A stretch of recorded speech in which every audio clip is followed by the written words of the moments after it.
Okay, so I'm going to talk actually a bit about a piece of software called PeerMark, which is within Turnitin.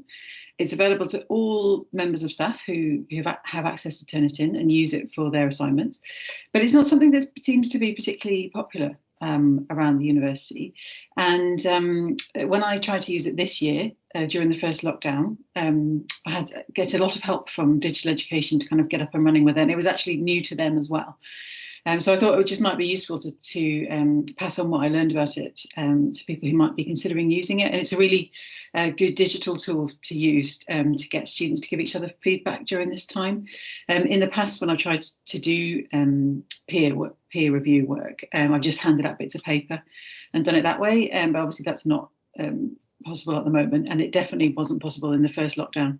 So the first time I used this was in end of March, early April. So we suddenly had to find a digital solution to an assessment that was summative. So it wasn't just a question of saying, oh, well, we'll worry about that next year. We had to find a solution in quite a hurry. So I've used it a couple of times. So the first time was with my level 2 forensic science students. And I'm going to use it again next week with my level 3 students, actually with the same cohort now that they're used to it. The module code that I use it on, it's not the world's most inspiring name. So it's quality assurance and regulation in forensic science, which all the students sort of look at that and think, oh, this is not going to be that exciting. But actually, it's a really important thing for them to master as forensic scientists. And as I say to them, they can spend hours in the lab doing an amazing experiment, but if they haven't used the right quality protocols, they're going to get to court and it's going to be thrown out. So there's no point in them even starting their experiment if they don't understand the quality assurance needs behind it. So for this first one that I did, they had to write a witness statement. So a witness statement for a sort of mock case. The case was a document forgery case, and they had done the analysis in the lab. So they've been given the document that had been tampered with. And then they had to write it up as a statement. And they all had slightly different results because they'd all done slightly different things in the lab, but they all had to use a template to write it up. And that would be standard practice in a forensic service provider. So it's not just a big free-for-all. You can't just lay it out however you want. You have to use the template that the forensic service provider has. And I've worked in 4 different TOCS labs here and overseas, and everybody's got a slightly different template. So sort of getting used to the template is another really important thing that they needed to do. So I'm sure some of you are well aware of why peer review is important, why it's a good thing for students to do, but I'll just sort of briefly go over it. So the first thing, certainly for my students, is this is a really important professional skill that they need to have. And the kind of peer review that happens in a forensic lab is a little bit different to what we might be used to as academics in terms of journal papers and things, because it's openly done. So you know who your peer reviewer is, they know who you are. So there's no kind of hiding behind that cloak of anonymity, if you like. You don't get to pick your reviewer, so there'll be a rota system and somebody will review your work.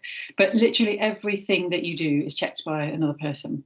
And I found that quite tricky when I first entered the workplace because it's not something that we're used to coming from academia. And it takes a little bit of a change in mindset, I think, to just accept it as part of the role rather than kind of see it as criticism, which is really easy to do.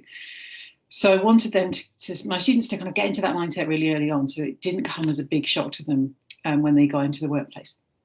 Now, just for any student, if you can use the same marking criteria, so ask them to mark another student's work with the same criteria, that really helps them to understand the marking criteria. Because I know that we give it to students. I often wonder how many actually look at it before they submit their assignment. But this way it forces them to look at it, forces them to engage with it and really think about what it means. They're not meant to be plagiarizing each other's work, but it does give them some ideas for their own work when they look at the way other people have, explained something or described something or set something out. And I mean, this applies to all of us, but it's so much easier to spot mistakes in other people's work than in our own. And quite a few students said to me after they'd done this assignment, the peer review, that they spotted something in someone else's work and then thought, oh, hang on a minute, actually, I did that myself in my own statement. I'm going to go back and change it now. So it's just a way of helping them to see things in their own work that they could change.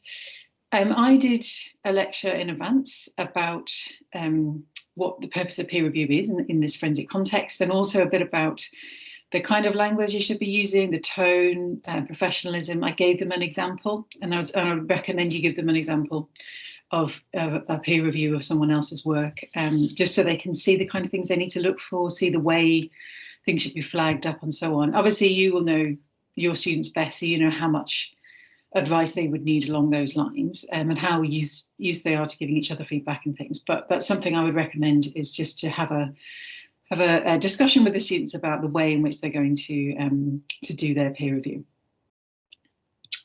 So when you come to set up your PeerMark assignment, you just go through Turnitin, and most people probably just ignore these other two settings and just go straight for the paper assignment. But the second setting in Turnitin is called PeerMark, and that's the one that you need to set up a PeerMark assignment. Now, the thing that I hadn't quite appreciated when I started doing this was that it has to be based on an existing Turnitin normal paper assignment. So you have to have something that the students have already submitted or just about to submit in order to make this PeerMark work. So think about something that they've already submitted that you'd like them to PeerMark. There's no mechanism for them to upload something new, if you like, during their PeerMark and have that checked. There has to be an existing assignment that you have. So you're going to end up setting up two, basically, unless you've already got something in mind for them to do. Again, you need to make a note of the date and the time that the initial one is due, because you're going to need that information very shortly. And it's not going to like it if you try and set up your PeerMark assignment to be due before the first one is due, and so on. So there's all kinds of clashes with dates and times and things that you need to be aware of. Obviously, you can call the assignment whatever you like. I tend to call it, peer review of X. I give them some instructions, please give your fellow students some feedback on their work, something like that. Anonymity is a slightly tricky one. So one of the boxes you'll be asked to tick is, do you want to allow students to view each other's names? So I chose for my first assignment to allow them to view each other's names, because that would very much mirror what would happen in the workplace. But again, it's sort of up to you and your students, and what you know about them, how big your cohort is and that kind of thing, as to whether you want to allow that to happen. Students also can have a habit, unfortunately, of writing their name in the assignment, even if it's meant to be anonymous. So if you're going to make it anonymous, you do need to tell them, don't put your name or your student number in the document, because they're just so accustomed to having to do that they sometimes give away their identity. So for last year's assignment, I said it's just going to be open, and you'll see, I'll show you an example later, you'll see why there wasn't any point in trying to make it anonymous. For this one coming up next week, I've made it anonymous, and we'll just see how that works. The other thing to think about is whether, if a student either doesn't submit a paper of their own, whether you want to allow them to review someone else's, and I would just say yes to that, because they can still get a lot out of peer review, even if they haven't done the assignment themselves yet, for whatever reason. Also, if it's late, do you want to accept a late first assignment into this peer review? Again, I would just say yes, because actually, that even if they're late, they can still get something out of this assignment. But again, it's kind of up to you and what you might do in your school already. I used a points value, so I gave it had to get a mark out of 100 for the first assignment that I did. But if they wrote a review, they got full marks. I haven't really gone on to think about marking the quality of their peer reviewing yet. I might do that in the future. Or for this next assignment that's coming up, I'm just not going to have a point value. I'm just going to ask them to do it. So again, it's up to you, depending on how you're going to use it. I would say using it for the first time with a summative assessment was really stressful. And if you can, try it out on something that's slightly lower stakes first. So try it out on something formative and just get used to it. And then it's less stressful for you and the students in terms of getting used to a new piece of software. Right, so in terms of dates, you need to allow the peer review to open after your first assignment has been submitted. And if you try and put exactly the same time, it doesn't like it. So my first assignment was due on the 17th at 4 o'clock, and I've said the peer reviewing can start from 4:01. And they, like I say, there can be all sorts of problems with clashing times. So you just need to make sure they're clearly outside of each other's range. You can close the assignment whenever you want, but actually the peer review is given to the student straight as soon as the reviewer submits it. So you can't hold on to the review and then release it all at once. they're going to see it as soon, and there doesn't seem to be any mechanism for changing that. So students are going to see the review as soon as it's submitted. In terms of, again, sort of going back to that professionalism and tone, depending on your class size, you're probably not going to have time to check all the reviews before they go out. So what I tend to say to the students is that even if it's anonymous, I can see what you've written, and I can see, you can still see the names of everyone, even if the assignment is anonymous. As the lecturer, you've still got access to that, just to try and make sure you don't get anything, really offensive written. I haven't had a problem with it, so that nobody, was taking the mickey or, using this opportunity to ask another student out on a date or something. Like, they were all very good in terms of the language and their tone and professionalism. Again, your students best. Think about how many reviews you want them to do. So if it's quite a long piece of work, probably 1 is fine. If it's a really short piece of work, you can get them to do, 2, 3, 4. Depends how much time you've got set aside for this, that kind of thing. For my upcoming assignment, I've asked them to do 3. So my upcoming, they've all got to write a survey for the public about what they understand about forensic science and where they get their forensic science knowledge from. And so they've got to write 10 questions.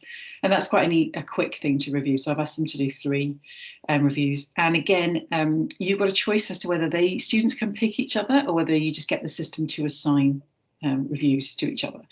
I just get the system to do it because I think asking them to pick is a little bit of a Pandora's box, to be honest. And also, you might find that some people get no reviews and other people get 10 reviews or something like that. So just leaving it up to the system, I think, for me, was the easiest way to do it. So there are 2 ways that the students can review. So the first thing they can do is answer some questions that you've posed to them. So you can say, prompts really, have you checked for this, have you checked for that, and so on. And they can also write a review in the same way that we would write, we would mark someone's work on Turnitin. So I'll show you that screen in a second. So if you want to use prompt questions, and I would advise you to use at least a couple of prompt questions just to help the students along a bit, really. You can add them at this point. So at this point, you've got different choices for questions. So you've got free response. You can ask them to do, scale of 1 to 10 or whatever. I'm not going to lie, adding the questions is quite time consuming as you go along. But once you've got a set of questions, it saves them into a library, and then you can use them again in future years if you want to do it. The sort of type of questions, I tend to keep them fairly sort of third person and passive. So I tend to try and take the focus off the other student and have it onto the work. So rather than saying, has this other student, done this or done X, done Y or Z, have they done as well? I will tend to say, what are the standards of spelling and grammar in the work? Or, has this been included in the work? Rather than asking them to comment personally on what the student's done, I think it just takes away some of the sort of anxiety for the students around that create and getting personal criticism kind of angle. So yeah, so sort of third person questions. You can set a minimum response. So if you're not careful, sometimes the students can just write 1 word as a response, and that might be appropriate depending on the questions, if your questions are kind of yes or no. But you can say, I want at least 1 word, or I want at least 5 words or 10 words or something like that. You have to be a little bit careful with this. This is one of the quirks of PeerMark that I discovered. So I've got some questions here. So the first question is a question about consent included. So there's a survey, they need to get informed consent. It doesn't seem to tell the students that there's a minimum answer length when they're answering. So I would advise you put that in the question wording yourself. Minimum answer length, 1 word, because what happened last year was that some students, they thought they'd finished the review, but actually one of the questions they needed to write at least 5 words, and they hadn't done that, and the system hadn't flagged it up to them when they went to submit it, and so they didn't get 100% because of that. So I would say just put it in the question, and then there's no argument about that. You can edit the questions later. You can reorder them, move them around, have them in whatever order you want.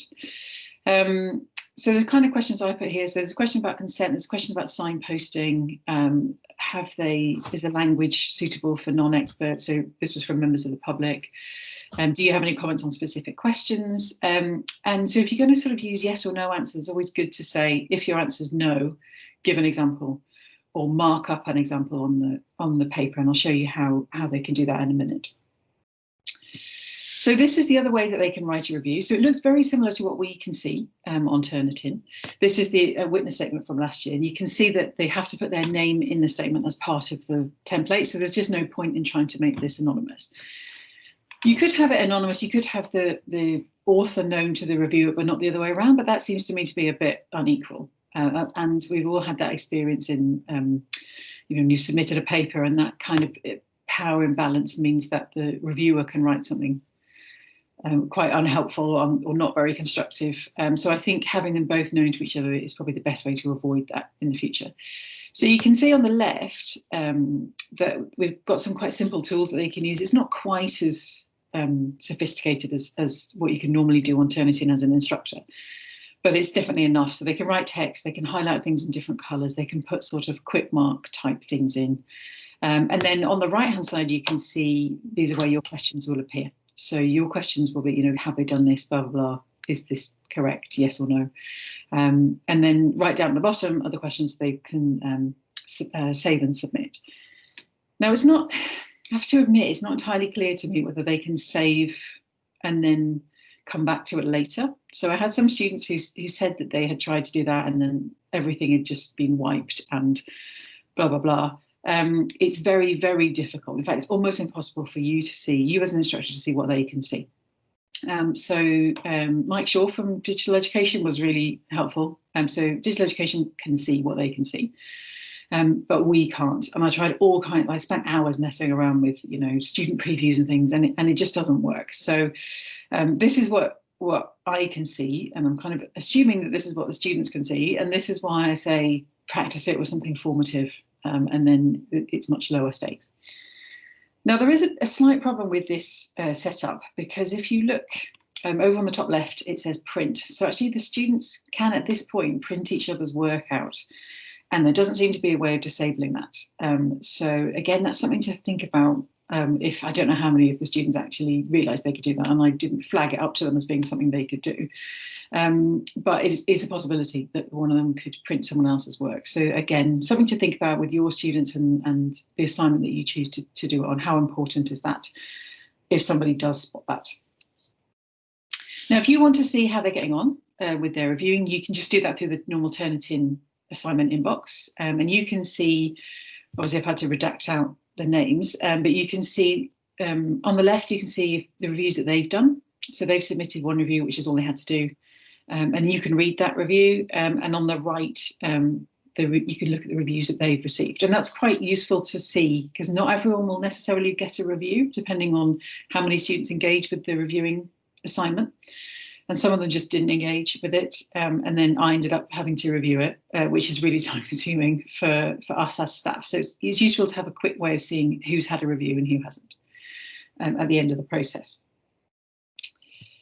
So just a few kind of quirks really to think about if you're going to use PeerMark. And although I've sort of highlighted quite a few problems with it, it was actually a really good way of doing this. And I will be using it in future, even if we ever do get back to being able to hand out bits of paper. I'm still going to use PeerMark. So as I say, it's almost impossible for you to see what they can see. So you have to take a lot of stuff on faith. But I fortunately had a very good mature student in that cohort who sent me a few screenshots and helped me to see what they could see. But yes, it's not particularly user-friendly from our perspective. As I said, students can see and print each other's work. I mean, even if they couldn't print it, they can still do things like take screenshots and that kind of thing. There's no warning to students about that minimum answer length, so that's something you need to put in. Not everyone is going to receive a review, depending on how engaged your students are. It's not always, doesn't seem to be obvious to the person receiving the review, the student, when it was done. And if the date is important, which it was for the first assignment that I did, then you're going to have that as a question. So what date have you done this review? Perhaps as a first question. If it doesn't really matter, it doesn't really matter. Some of them had problems. Some students had problems, difficulties saving their work, coming back to it. They told me it had all been wiped and they had to start again.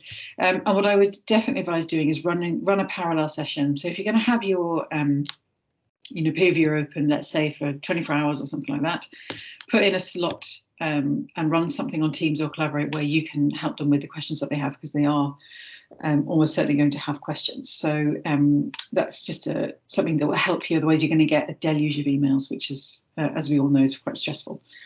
There's also a couple of videos on YouTube, and I'm happy to stick those in the chat, which sort of show that someone's made for students who don't know how to do it. So that's quite a useful thing, just to, if students lack confidence with IT, just to give them an overview of how they would do it. Okay, so I think that was me.